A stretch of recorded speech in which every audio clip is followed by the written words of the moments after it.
Il y a un an exactement, le 24 février 2022, la Russie commençait à envahir l'Ukraine en violation de tous les principes et de toutes les règles du droit international. Par cette action, la Russie décidait de s'éloigner de la communauté des nations et de remettre en question l'ordre établi depuis la Deuxième Guerre mondiale et depuis la chute du mur de Berlin. La guerre est revenue sur le territoire européen avec son cortège d'horreur et de violence contre les civils. Au-delà de l'Ukraine, le monde entier a souffert de cette guerre, surtout pour l'économie et l'approvisionnement en énergie. Cette année nous a aussi montré qu'une population, par sa détermination et son courage, pouvait faire reculer un ennemi aux forces considérables.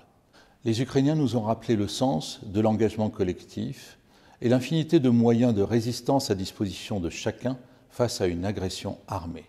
L'histoire ne peut aller que dans leur sens. La France, aux côtés de ses partenaires, a mis tous les moyens possibles à la disposition de l'Ukraine pour aider cette dernière à contrer l'agression dont elle est victime.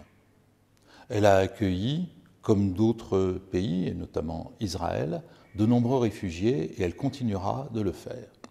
Au cours des derniers mois, nous avons tous constaté que la Russie, dans son isolement, devenait de plus en plus dépendante de l'Iran. C'est une source de préoccupation supplémentaire pour Israël et pour la France.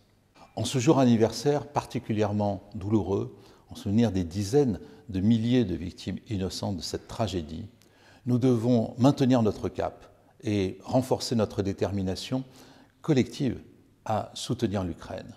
Notre sécurité collective passe par la fin de ce conflit et la fin de ce conflit n'est possible que si la Russie met fin à son agression. C'est l'intérêt de la France, c'est l'intérêt de l'Europe, c'est aussi l'intérêt d'Israël. Slava Ukraini.